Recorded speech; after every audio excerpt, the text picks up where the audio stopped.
A través del concepto de naturaleza nos hemos aproximado al objeto material de la filosofía natural. ¿De qué trata la filosofía natural? De toda la realidad dada como realidad natural. Ahora, ¿la trata bajo qué respecto? Según Aristóteles, el objeto formal de la filosofía de la naturaleza es la mutabilidad de la realidad natural. El hecho de que el ente natural es mutable es lo que constituye el objeto formal de la filosofía natural. Lo que tenemos que tratar de hacer es entender al ente natural en relación con su mutabilidad. Esto nos lleva al problema general del cambio.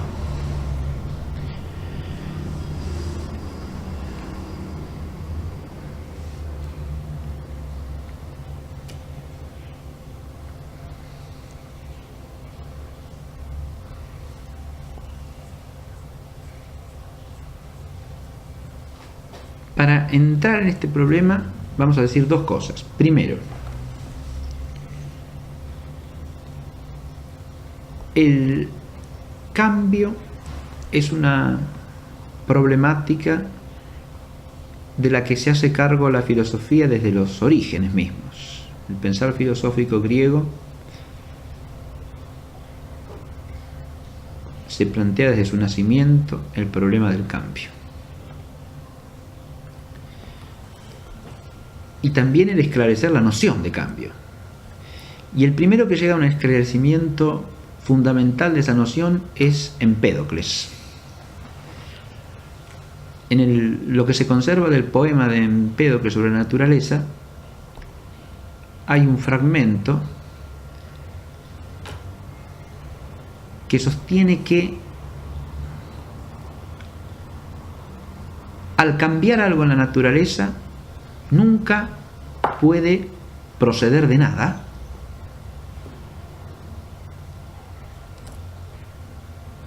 Lo que se origina por un cambio natural jamás se origina de nada. Y por otro lado, al extinguirse, no se hace nada.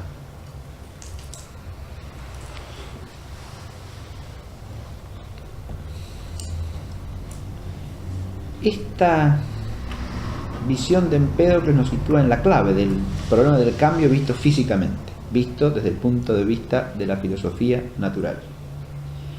Porque el cambio implica no simplemente paso del no ser al ser o del ser al no ser.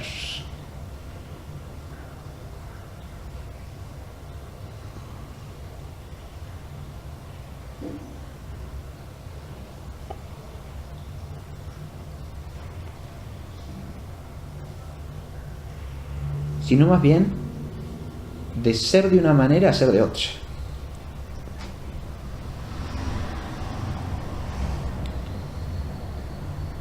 Esto puede implicar relativamente la aparición de un ser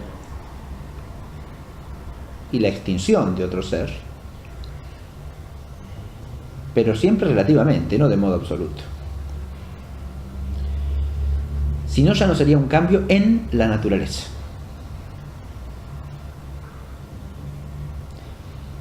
Partiendo de esta concepción de Empédocles, Aristóteles profundizará y esclarecerá el concepto mismo del cambio.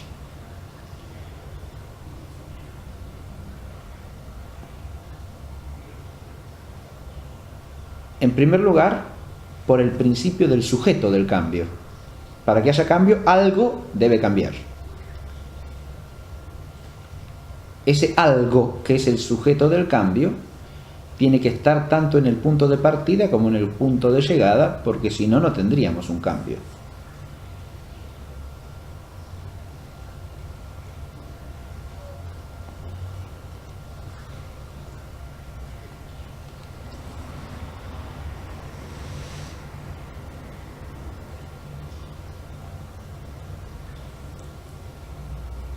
Y por otro lado,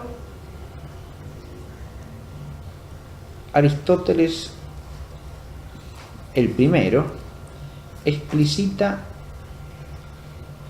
la razón fundamental de esos modos de ser que entran en juego en el cambio, que él llama ser en potencia y ser en acto.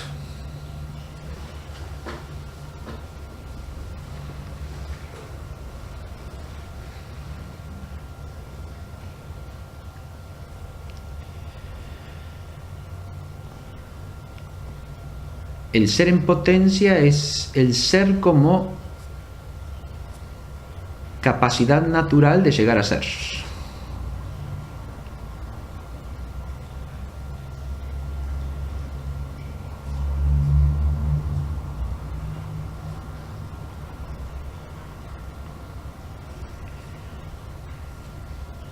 Y el ser en acto es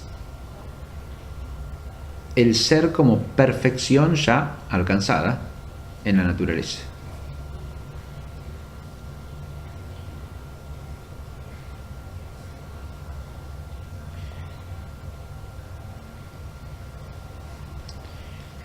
Son estas dos nociones que se refieren a modos de ser las que Aristóteles emplea para definir el cambio como el tránsito del ser en potencia al ser en acto en cuanto está en potencia, o la actualización natural de un ser en potencia.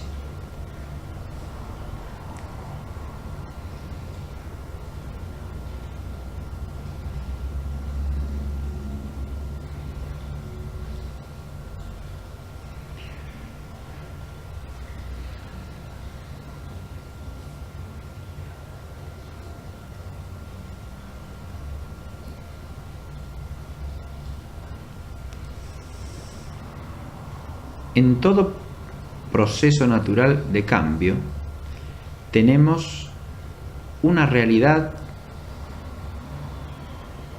que existe como punto de partida. Esa realidad existente en la naturaleza puede sufrir diversidad de cambios o mutaciones.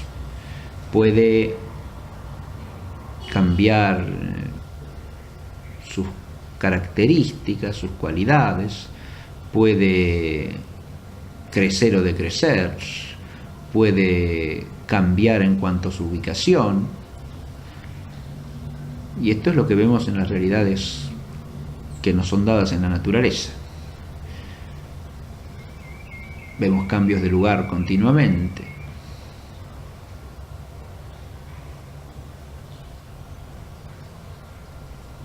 Vemos, experimentamos, captamos en torno de nosotros el movimiento del viento, del agua del río, la caída de la lluvia, el desplazamiento de las nubes en el cielo.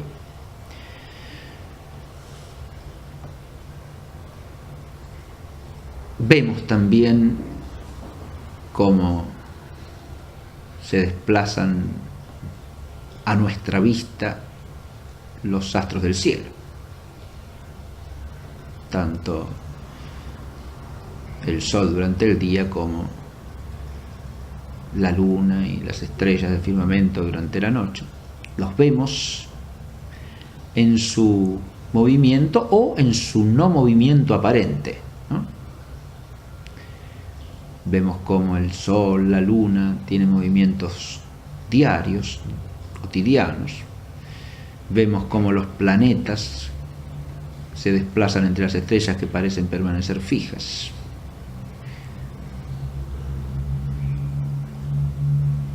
Todo esto son movimientos que aparecen ante nuestra mirada espontáneamente. Nos encontramos también con que las realidades en torno de nosotros cambian de otras maneras. Vemos cómo los vegetales crecen, también decrecen. Cuando vemos que enferman y se empiezan a achicar y a disminuir en su follaje y en su capacidad de dar frutos. De manera que Vemos también como un mismo arbolito a lo largo del año cambia porque le crecen las hojas varían de forma, de tamaño, de color. Esas mismas hojas después se caen y el árbol queda pelado. De manera que vemos cómo las cosas en torno nuestro sufren cambios, variaciones, transformaciones.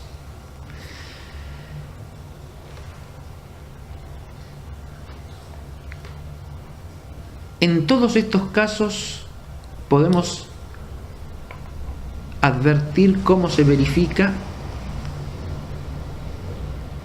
esto que dice Aristóteles con respecto al cambio como tránsito de la potencia al acto, de lo que es en potencia a lo que es en acto.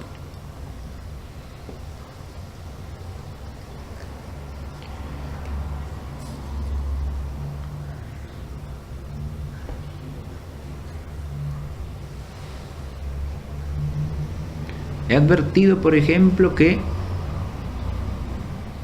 experimentamos cómo cae el agua de la lluvia sobre nosotros. Ahora viene ese saber vulgar que también vemos venir la tormenta, vemos las nubes, ¿no? Cargadas de agua, decimos, ¿no? Y bueno, y así está la lluvia en potencia. Todavía no es lluvia, pero en esas nubes que nos amenazan está en potencia la lluvia. Quiere decir que en esas nubes hay algo que está en capacidad de llegar a ser naturalmente. La lluvia está allí en potencia.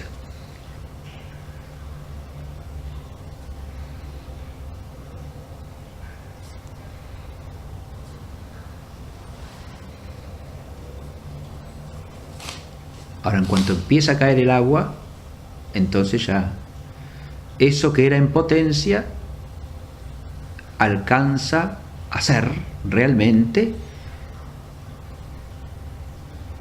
lluvia. O sea, alcanza el ser perfecta en cuanto lluvia. Se actualiza eso que solo estaba en potencia. Y tenemos lluvia, tenemos agua que cae sobre nosotros desde las nubes del cielo. Lo que era en potencia se ha transformado en algo actual.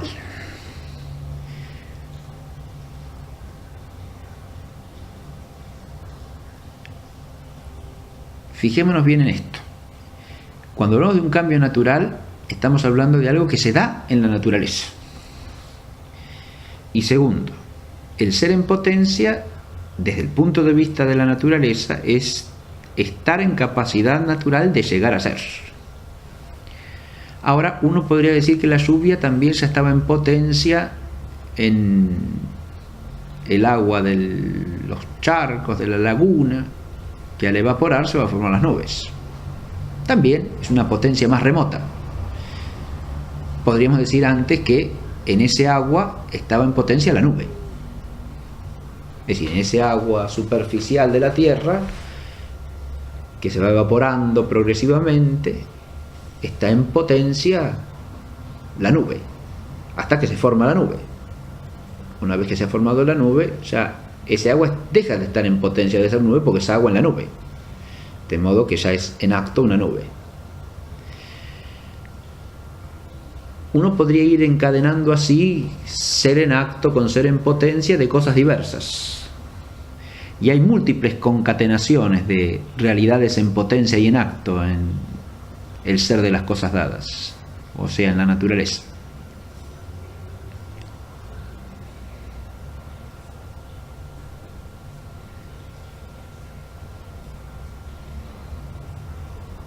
Exactamente lo mismo pasa si analizamos el caso de un árbol, ¿no?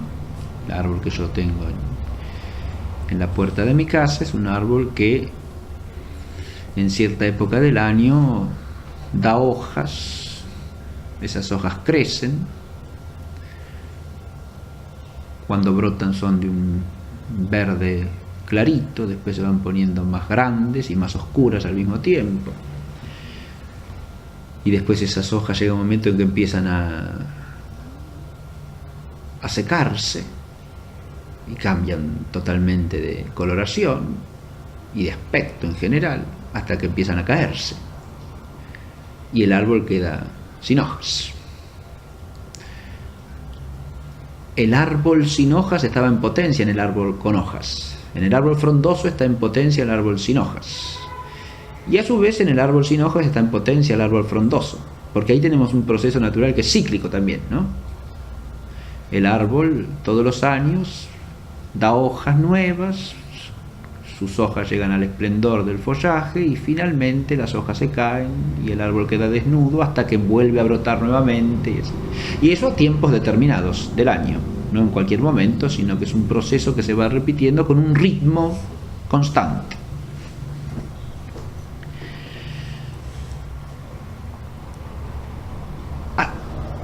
Uno puede decir que entonces que el ser en acto del árbol sin hojas es al mismo tiempo el ser en potencia del árbol con hojas, y viceversa, que el ser del árbol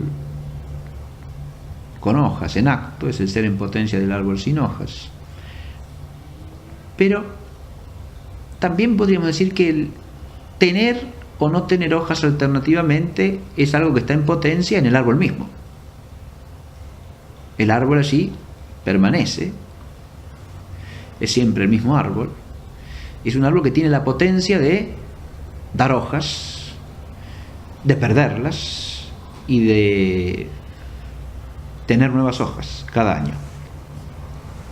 Eso es algo que tiene en potencia el árbol.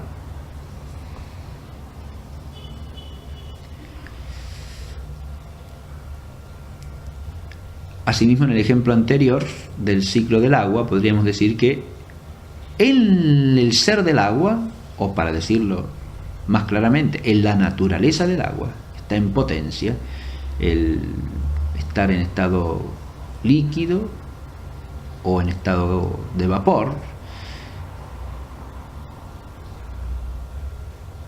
en estado de vapor suspendido en la atmósfera, y después de volver a condensarse para formar nuevamente agua líquida, de manera tal que en la naturaleza del agua está ese tener en potencia el ser líquido o gaseoso, el estar en un estado o en el otro.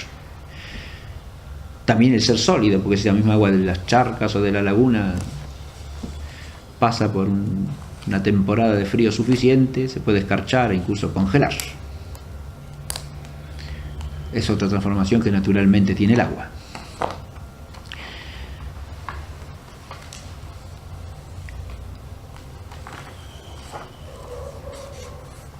A partir de acá podemos ver cómo este tema del cambio primero empieza a adquirir un sentido en cuanto a la relación entre el ser en acto y el ser en potencia.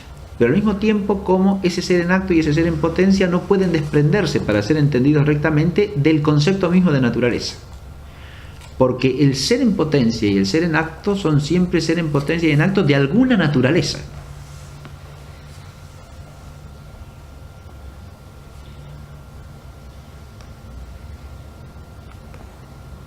Y precisamente por eso son un ser en potencia y un ser en acto determinados.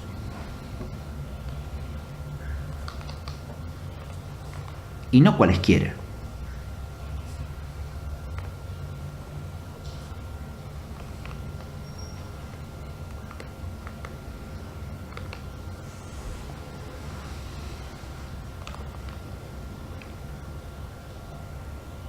En el agua hay potencias naturales, pero no de cualquier cosa. El agua está en potencia de cambiar de estado, por ejemplo. Pero el agua no está en potencia de dar flores y frutos como el arbolito. El árbol está en potencia de renovar su follaje anualmente, según un ciclo determinado y con un ritmo determinado. Pero no está en potencia de evaporarse como el agua del charco. De manera que el ser en potencia y el ser en acto se dan en la naturaleza o mejor dicho, en cada naturaleza.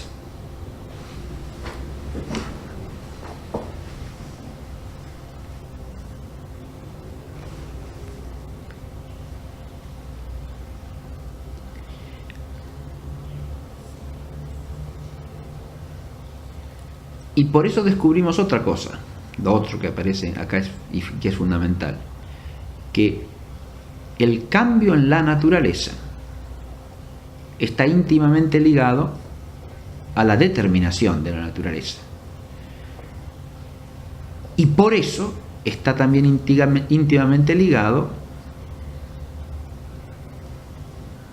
a un orden en la naturaleza.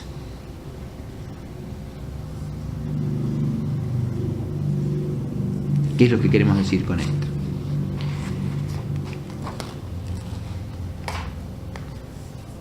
Si el cambio se diera de cualquier manera, de cualquier modo, si fuese un cambio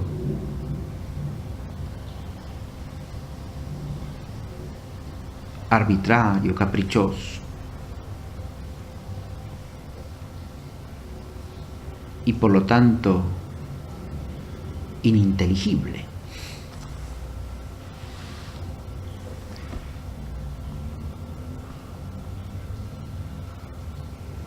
primero que nada no aparecería orden alguno ante nuestra mirada. Pero tampoco tendríamos por qué presumir la naturaleza detrás del cambio. Es decir, no se nos manifestaría una naturaleza.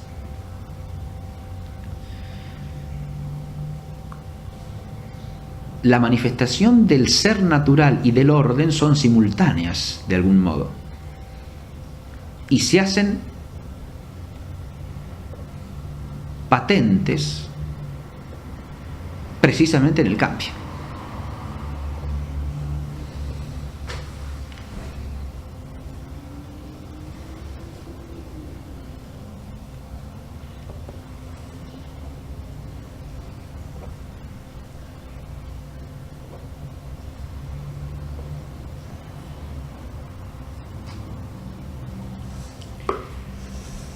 De aquí que la naturaleza pueda ser definida también como el principio en cada cosa de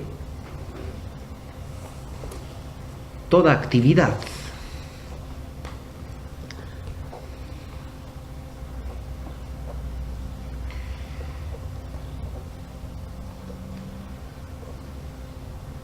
La actividad de una cosa cualquiera dada en la naturaleza no es sino la actualización de ella misma. Y la actualización de ella, precisamente porque se da de un modo determinado y no de cualquier modo, supone un principio. Y es ese principio lo que llamamos la naturaleza de la cosa.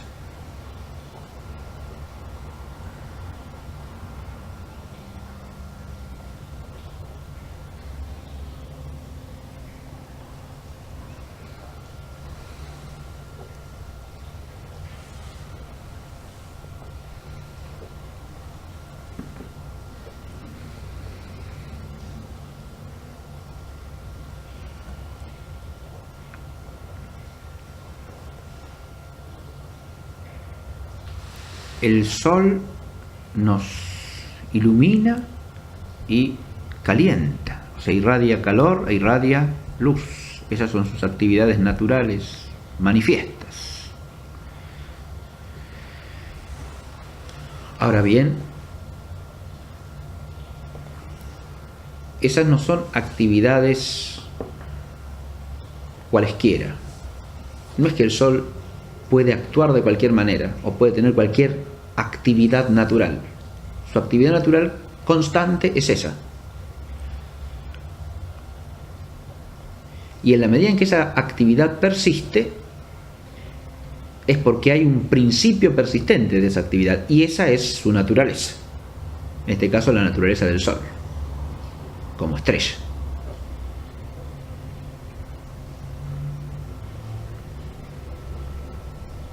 Y precisamente por ser lo que es, irradia luz y calor.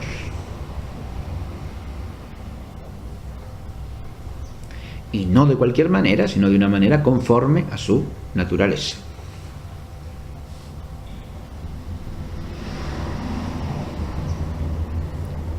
La actividad de crecer del arbolito, la actividad de echar follaje, la actividad de dar frutos, es una actividad que procede de lo que el árbol es.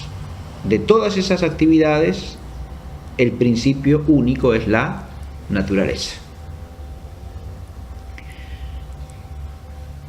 La naturaleza también es principio de las actividades que una realidad cualquiera puede sufrir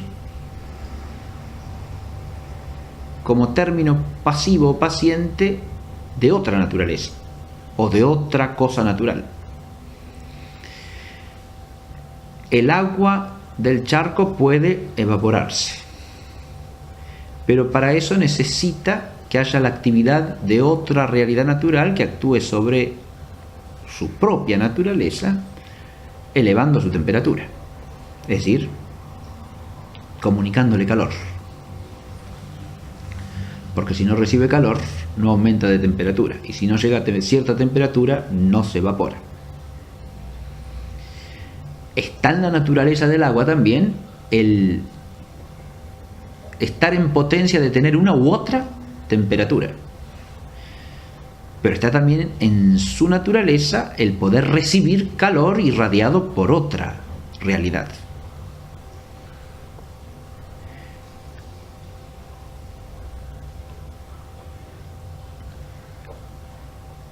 Aquí nos topamos con dos tipos de potencialidad en un ente natural. Hay una potencialidad que podemos llamar activa. Es aquella que tiene que ver con actividades que dimanan de la propia naturaleza por ella misma. Podemos decir que el Sol tiene la potencia activa de irradiar luz y de irradiar calor, y que el árbol tiene la potencia activa de crecer y de renovar su follaje y de dar flores y frutos. Son todas potencias que tiene el árbol como capacidades de actividad propias de su naturaleza.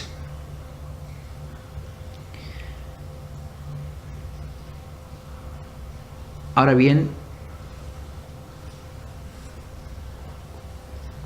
podemos decir también que el agua tiene la potencia de evaporarse, pero no es una potencia activa en este sentido, porque no es una actividad que dimane sin más de la naturaleza del agua por sí sola.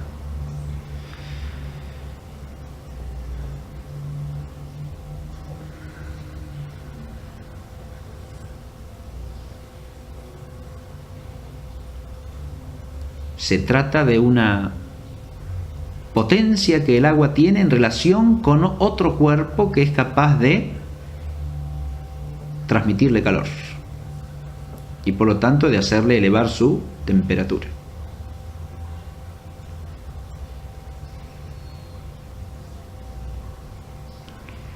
Tiene por lo tanto lo que podríamos llamar la potencia paciente o pasiva de ser calentada y como resultado de eso evaporarse. Al hacer esta distinción advertimos que el ser en potencia es una capacidad natural compleja que implica tanto la potencialidad activa como la potencialidad pasiva, pero ambas según la naturaleza.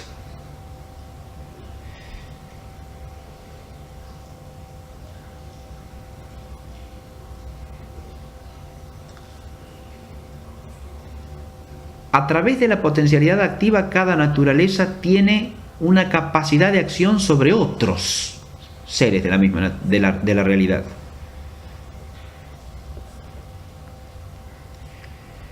Y a través de la potencialidad pasiva tiene la capacidad de ser afectado por otros seres de la realidad.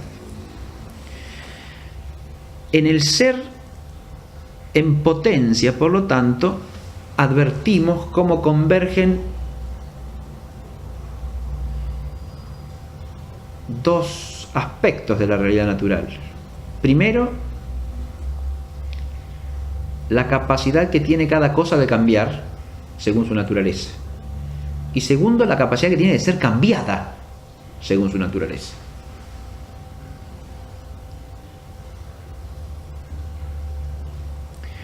Por lo primero, las cosas son capaces de causar efectos en otras cosas. Y por lo segundo,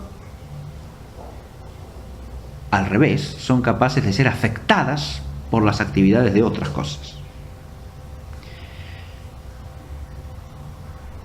Con esto nos encontramos con el hecho de que los cambios en la naturaleza pueden darse tanto en cada realidad como en el conjunto de la naturaleza según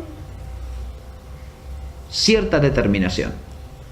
La determinación no solo afecta al cambio que surge espontáneamente por la actividad de cada ente, sino también al modo en que cada ente recibe la actividad de los otros. Porque tanto la actuación de la potencia activa como la actuación de la potencia pasiva son según naturaleza y dan origen a cambios determinados, a cambios que se dan de una manera y no de otra, según un modo y no de otro modo.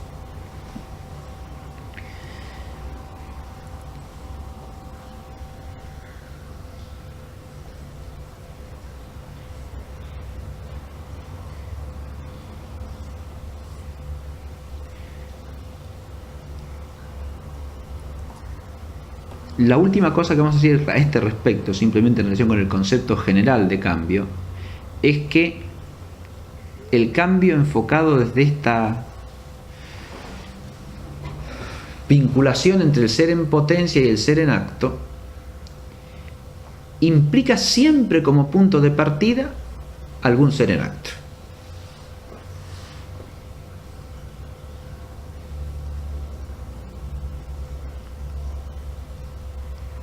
El ser en potencia es una capacidad natural, pero la capacidad natural debe darse en una naturaleza que como naturaleza ya debe ser en acto.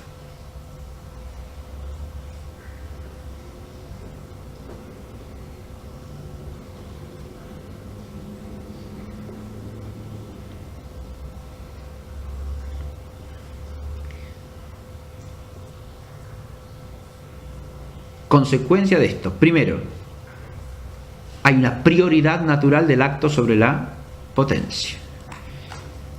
Porque las potencias no pueden ser sino capacidades naturales de algo.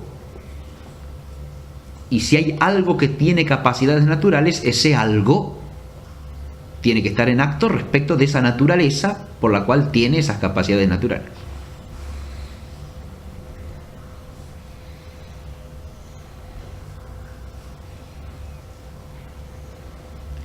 Aquí aparece muy bien eso que decía Empédocles, ¿no?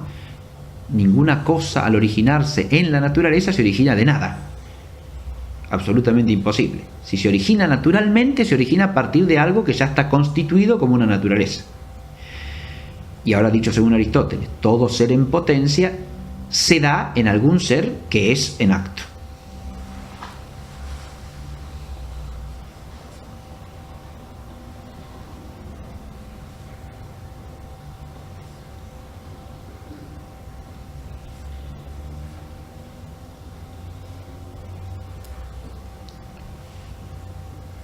Esta verdad fundamental de la filosofía natural se conserva siempre y la tenemos que tener en cuenta para entender cualquier cambio de la naturaleza o cualquier cambio natural. Sea las transformaciones por las que pasa un árbol mientras vive, sea el originarse mismo del arbolito a partir de una semilla o a partir de una parte de otro árbol, o sea que hablemos de una hipótesis cosmogónica como la del Big Bang. Estamos siempre hablando de cómo una realidad natural se da a partir de otra, si no, no estamos tratando de un cambio natural. Y a esa otra que es el origen la tenemos que entender y no la podemos pensar de otra manera que en acto, al menos según su naturaleza. O sea, como el acto de tal naturaleza que está en potencia de llegar a ser algo.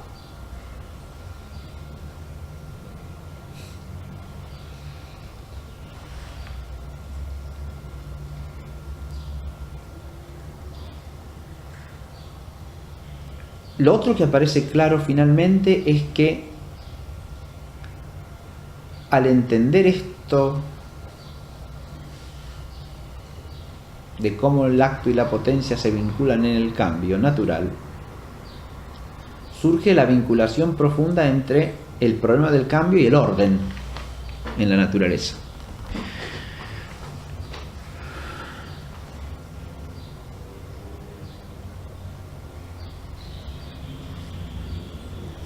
Porque quizá podría alguien proponer como alternativo el objeto formal de la filosofía natural, precisamente en el sentido de el orden de la realidad natural. Es decir, podríamos decir que la filosofía de la naturaleza se ocupa más bien que del ente natural en cuanto mutable, del ente natural en cuanto ordenado. Pero en realidad lo que está ordenado es el conjunto de la naturaleza, es el conjunto de los procesos que afectan a la naturaleza.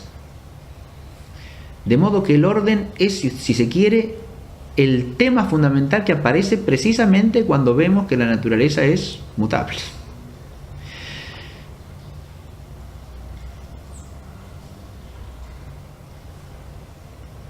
Es en esa mutabilidad precisamente que se nos manifiesta el orden.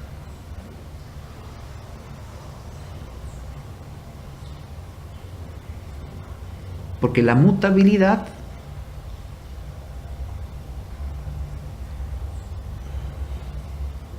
es una mutabilidad determinada, es decir, la de unas naturalezas que naturalmente se actúan y según esas actuaciones, actividades, actualizaciones de potencias se relacionan entre sí.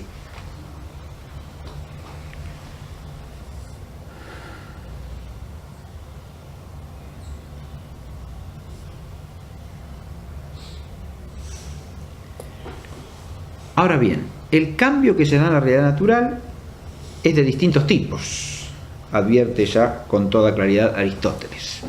Hay dos tipos fundamentales de cambio,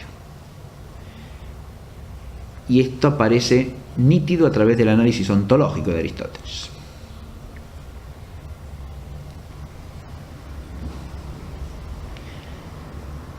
Hay cambios en los cuales lo que se origina o se extingue es la naturaleza misma de una sustancia.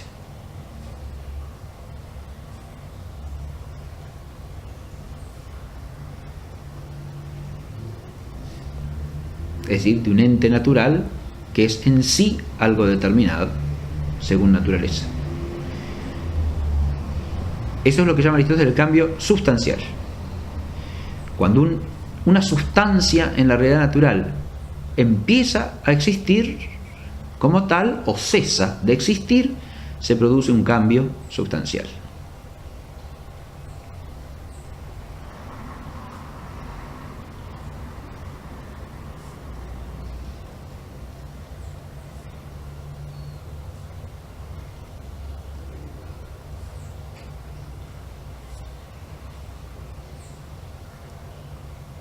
Así se forma una estrella en la naturaleza o se extingue una estrella. Se origina un nuevo individuo de tal especie de árbol o cesa de existir un individuo de esa especie de árbol. Entonces tenemos un cambio sustancial. El cambio sustancial es, si se quiere, el cambio más dramático en la naturaleza. Es el cambio más radical.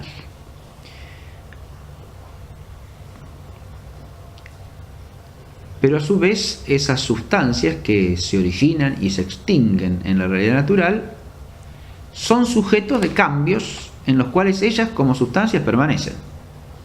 Ahora ya no tengo un arbolito que se origina o que cesa de existir, sino un arbolito que pasa por diversos cambios.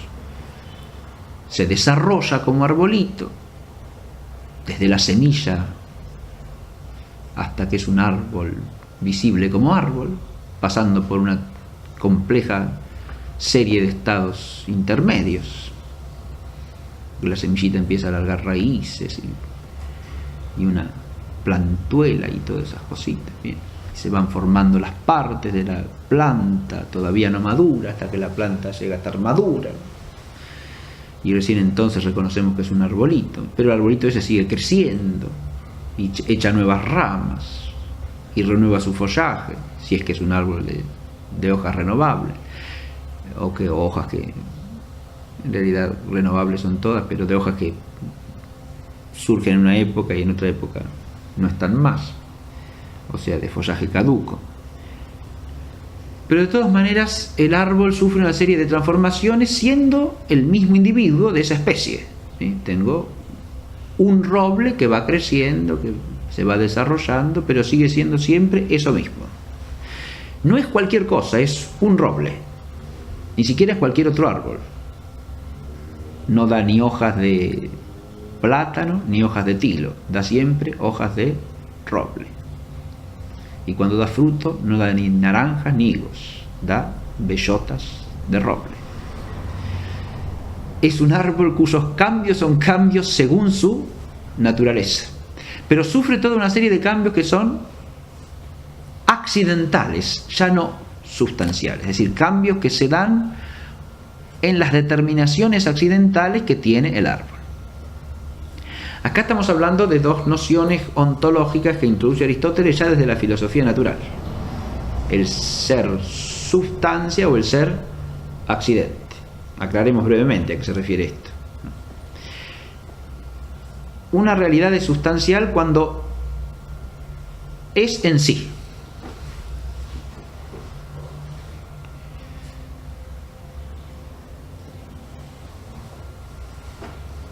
El en sí se manifiesta en que su modo de ser es el subsistir.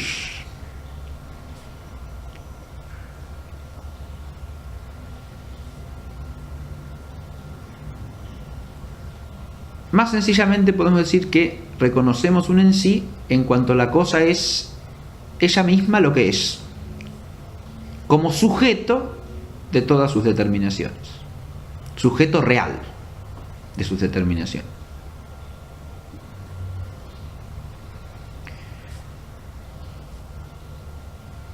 Los seres sustanciales son las realidades por excelencia, porque nos encontramos primariamente con eso en la realidad, con realidades que son en sí lo que son. El agua, el árbol, la estrella, el halcón, el hombre. En realidad, esta porción de agua, este árbol, aquella estrella, aquel halcón, este hombre. Cada una de esas realidades es un en sí según su naturaleza, o un en sí de tal naturaleza. En cambio, se llama accidente a lo que es como algo que se da en un en sí.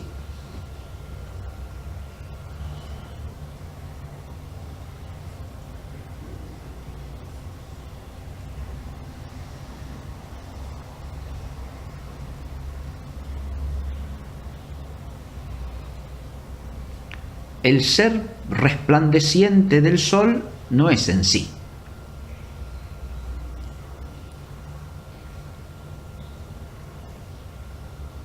Es algo que se da en el sol.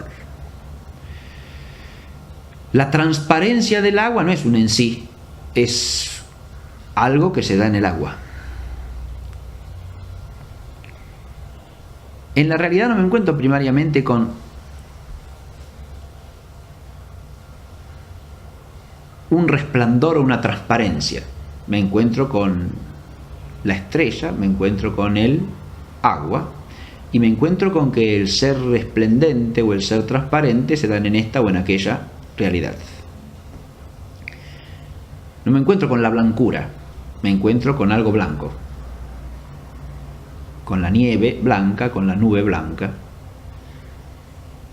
con el mármol blanco, pero no con la blancura. El ser blanco no es un en sí. El ser blanco es una determinación accidental. Es algo que se da en algún en sí. No solo se da en algún en sí, se da en cada uno según la naturaleza de ese en sí. De modo que la blancura es una en el mármol, es otra en la nube, es otra en la nieve. Siempre es blancura, pero es la blancura del mármol, o de la nube, o de la nieve.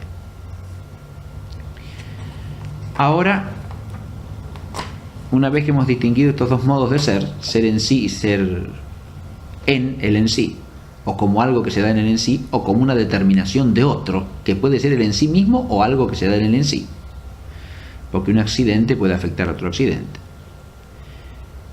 Pero en última instancia el accidente siempre se da en la sustancia, en alguna sustancia. Si entendemos básicamente lo que son estos dos modos de ser, ahora entendemos fácilmente esos dos tipos de cambio que Aristóteles dice que se dan en la realidad. Hay cambio sustancial. En el cambio sustancial hay un en sí que empieza a existir, o un en sí que deja de existir.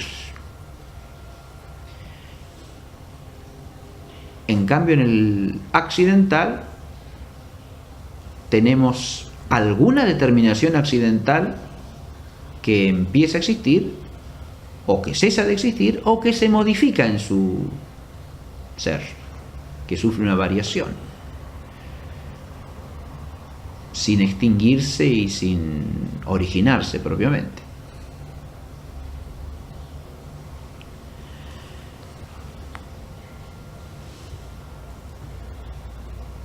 Las determinaciones accidentales que se dan en los entes sustanciales son múltiples. Hay distintas categorías de accidente. Hay determinaciones que son cualitativas.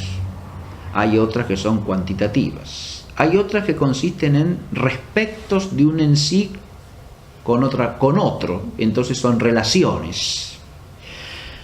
Y hay otras que tienen que ver con el en sí natural en cuanto éste ocupa un lugar, por ejemplo.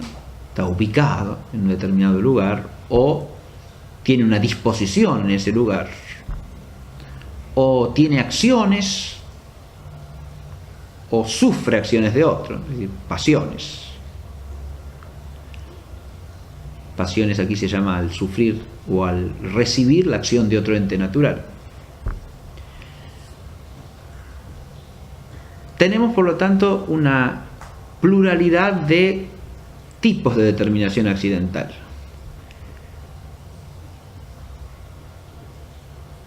Pero al plantearse Aristóteles el problema de qué tipos de cambio accidental existen, sostiene que básicamente son tres solamente.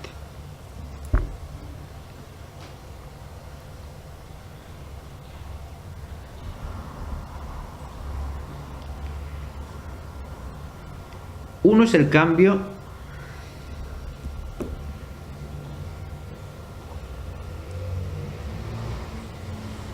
cualitativo. Otro es el cambio cuantitativo y otro es el cambio de lugar o de ubicación.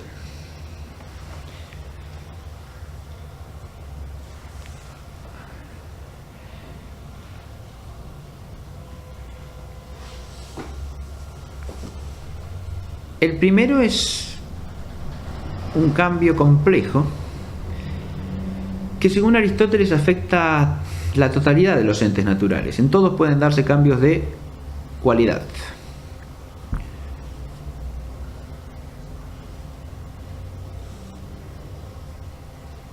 Pero hay dos tipos de cambio de cualidad a su vez. Una cualidad puede originarse o extinguirse en un ente natural. Eso sería el originarse o el nacer, nacimiento, o la extinción de una cualidad.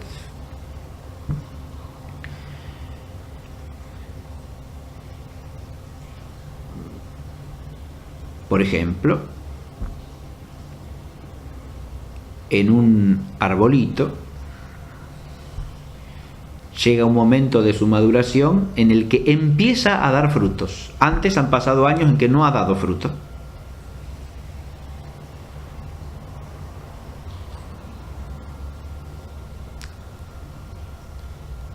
El ser fructífero es una cualidad del árbol, pero que se origina a partir de cierto momento de la vida del árbol.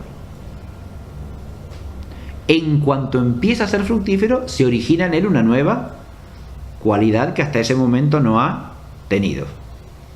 Tengo un cambio cualitativo que consiste en originarse la cualidad. Pero ese mismo árbol puede llegar a cierta edad en que ya el árbol está envejecido y cesa de dar fruto. Ahora esa cualidad que se había originado se extingue. El árbol sigue viviendo, pero ya no da más fruto. Ahí tengo el ejemplo clásico de originarse y extinguirse una cualidad. En un ser humano es fácil dar múltiples ejemplos de cualidades que se originan y se extinguen. Pongamos un ejemplo muy sencillo. Uno adquiere la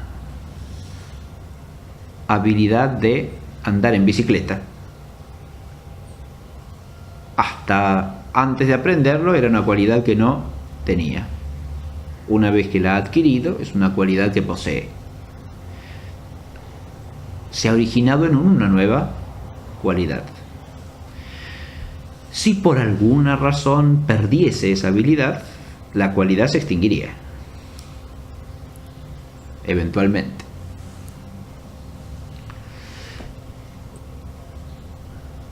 Pero no todo cambio cualitativo es originarse y extinguirse de una cualidad. Ese es uno de los tipos de cambio cualitativo. Hay otro que Aristóteles llama alteración. Y la alteración es la modificación de una cualidad ya existente.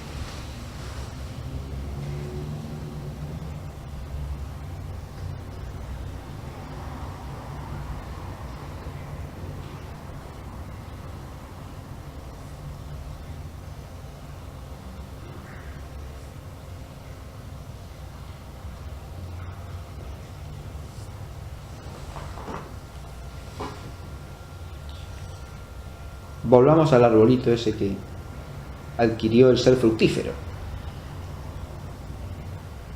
Todos los años da fruto a su tiempo. Pero supongamos que hay un año en que de golpe da una cantidad mucho menor de frutos que el año anterior, pero todos los frutos son más grandes que los que había dado normalmente. No ha adquirido ni perdido la cualidad de ser fructífero, pero esa cualidad se ha alterado en su modo de ser. Ha sufrido una alteración de la misma cualidad que es ser fructífero. Se ha modificado la cualidad.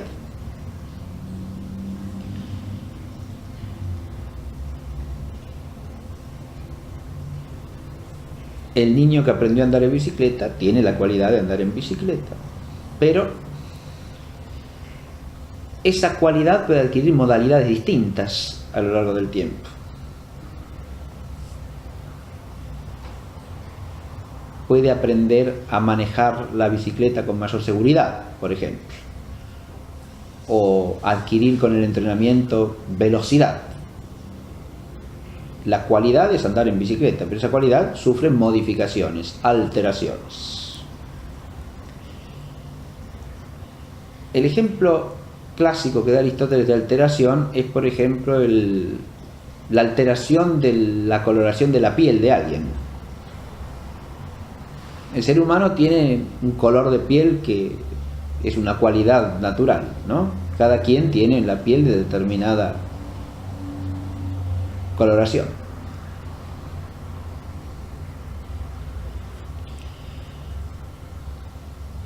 Pero uno puede, por ejemplo, empalidecer o ruborizarse. Aristóteles entiende que esos son alteraciones en el color de la piel, que el color es siempre el mismo.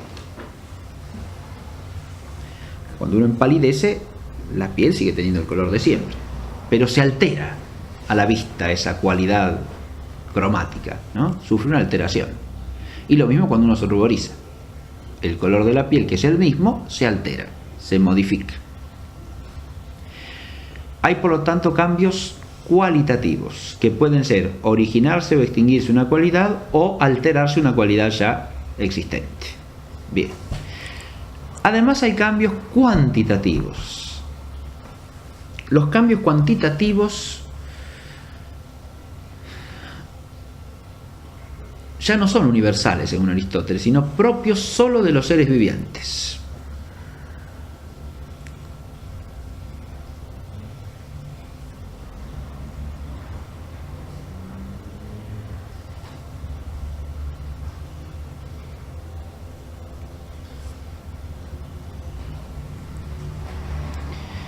Al cambio cuantitativo lo llama Aristóteles crecimiento o decrecimiento.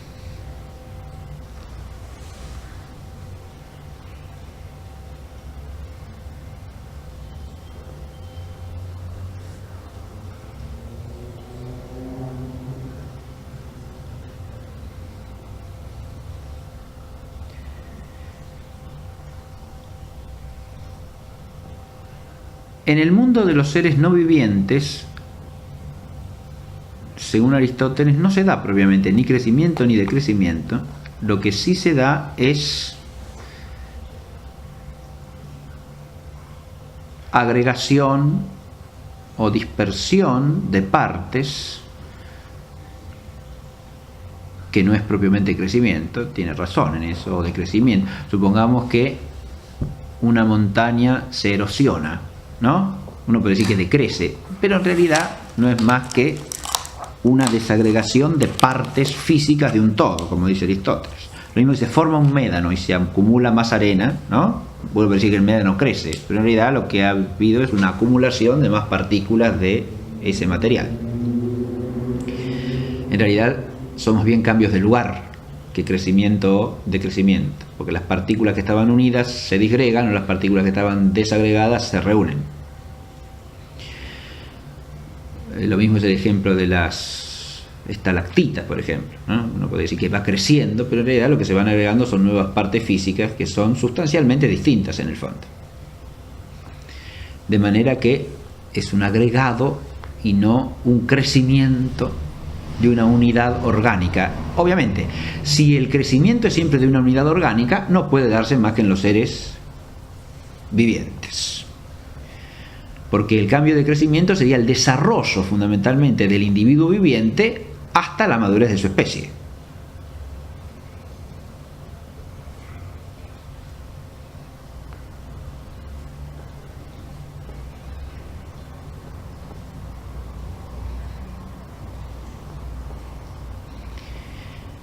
Ahora, el individuo maduro de la especie puede también crecer o decrecer por aumento o decrecimiento de su masa orgánica, como cuando decimos que alguien engorda o enflaquece.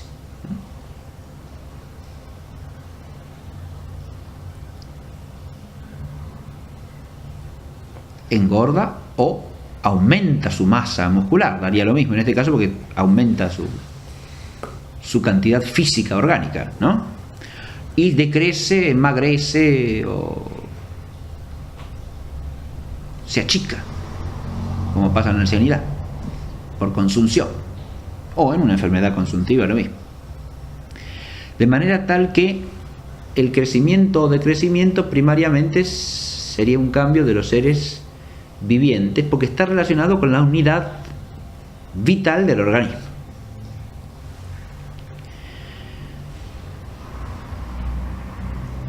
Este es un segundo tipo de cambio fundamental en la naturaleza. El tercero que menciona Aristóteles es el cambio de lugar o de ubicación. Este es un cambio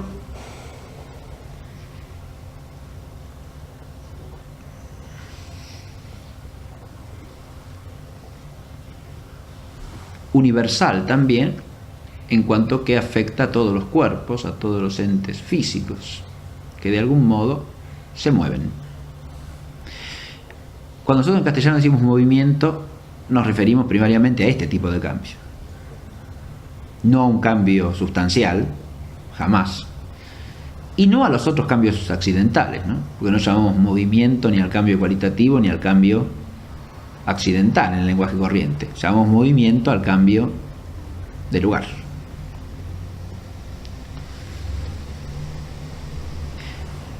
El cambio de lugar puede ser de tres tipos fundamentales. El primero es la traslación.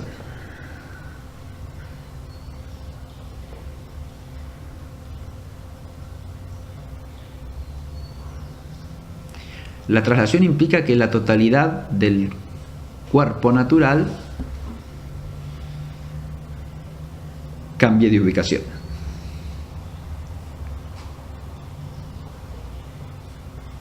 Pasando de una a otra, o sea, de un lugar a otro lugar. El segundo es el cambio de rotación.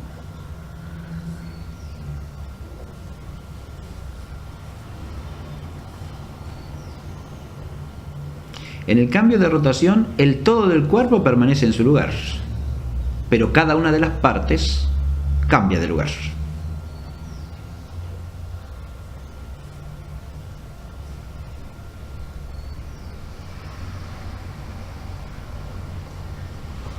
Para figurarnos esto, decimos más fácilmente que todo el cuerpo gira en torno a un eje, ¿no? De modo que el cuerpo como un todo, o el eje del cuerpo, permanece en su lugar, pero cada una de sus partes cambia de ubicación.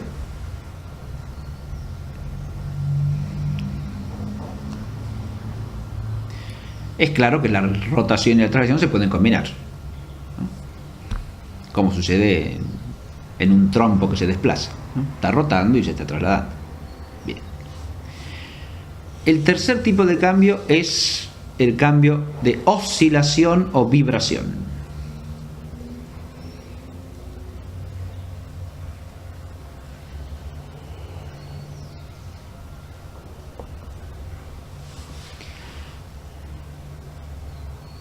Este se produce cuando un cuerpo se mueve, todo él, pero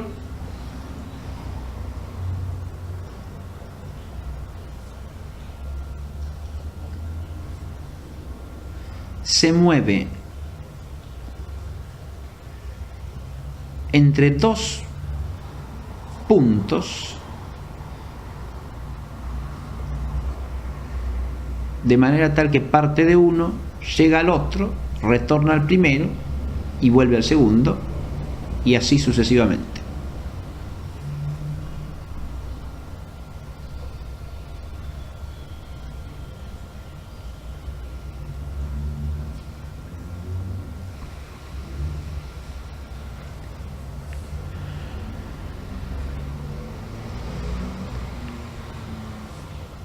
Dicho muy sencillamente, el movimiento vibratorio es un movimiento de va y viene entre dos puntos.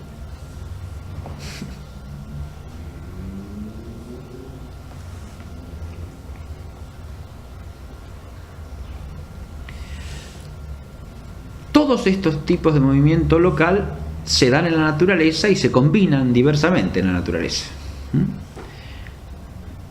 Si nosotros queremos ver traslaciones en la naturaleza, bueno, se traslada el aire atmosférico, por ejemplo. A eso le llamamos viento. Se traslada el agua corriente de un río, de un arroyo. Claro, es una traslación natural, ¿no?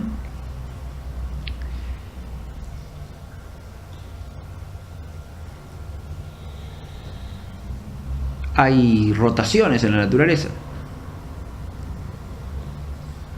También hay algunas visibles y hay algunas que no vemos, pero vemos los resultados aparentes que genera esa rotación. ¿Cómo sería la rotación de la Tierra? Sabemos que la Tierra rota, aunque no lo percibamos directamente, ¿no? En realidad atribuimos a todos los planetas la rotación, ¿no? Es un movimiento que se da en la naturaleza, entonces también. Muy bien.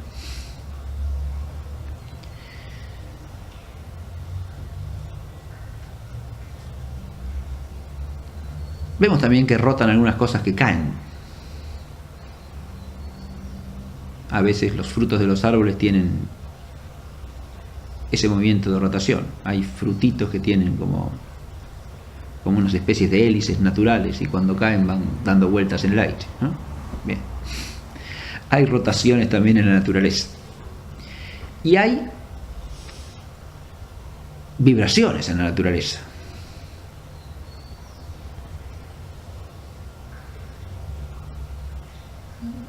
Vibran, por ejemplo, los árboles cuando son azotados por el viento.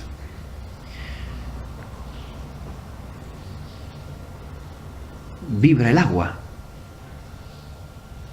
también como efecto de las corrientes de aire, y forma ondas sobre la superficie, ¿no? Vibra el agua también cuando se cae una piedra sobre el agua.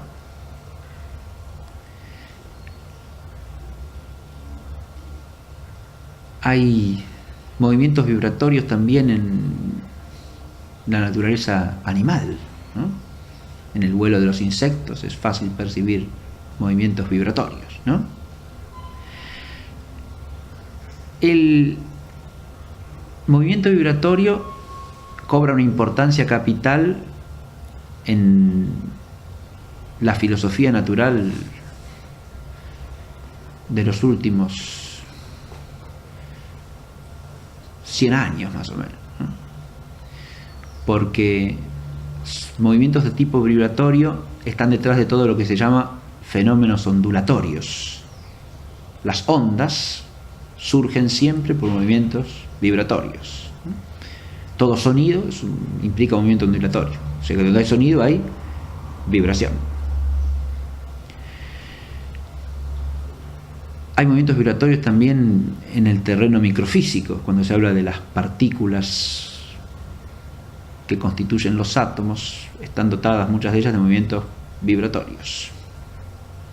De manera tal que los movimientos vibratorios parecen tener una importancia enorme en la naturaleza. Pero digamos que todos estos movimientos, ¿no?, de lugar, sean traslaciones, sean rotaciones, sean movimientos oscilatorios o vibratorios, son en general cambios de lugar de un cuerpo según su naturaleza.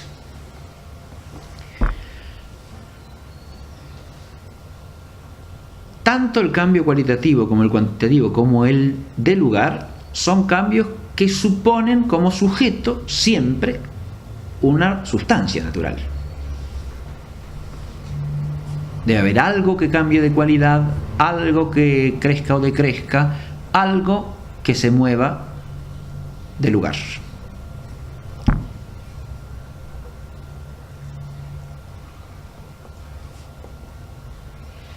Si no hay algo que vibre, no hay vibración. Si no hay algo que crezca o decrezca, no hay crecimiento y decrecimiento, etc. Con eso volvemos al problema del sujeto del cambio. Si los cambios son accidentales, su sujeto es siempre una sustancia natural. Y si los cambios son sustanciales, ¿cuál es su sujeto? Ahora ya no podemos decir la misma sustancia, porque la sustancia es lo que empieza a existir o cesa de existir, de manera tal que el sujeto no puede ser nunca la misma sustancia.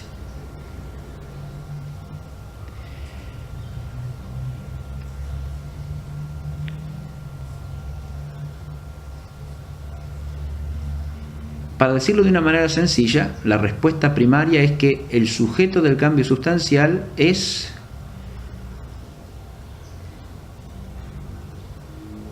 la capacidad que tiene la naturaleza misma como un todo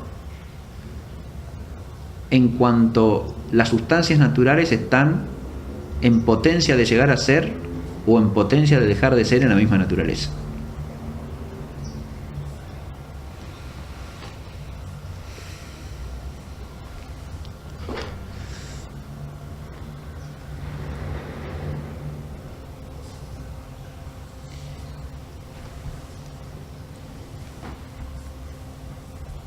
A partir de acá lo que tendremos que considerar es precisamente de una manera más exacta el tema del sujeto del cambio y de cómo se produce el cambio, sea en el caso del accidental, sea en el caso del substancial.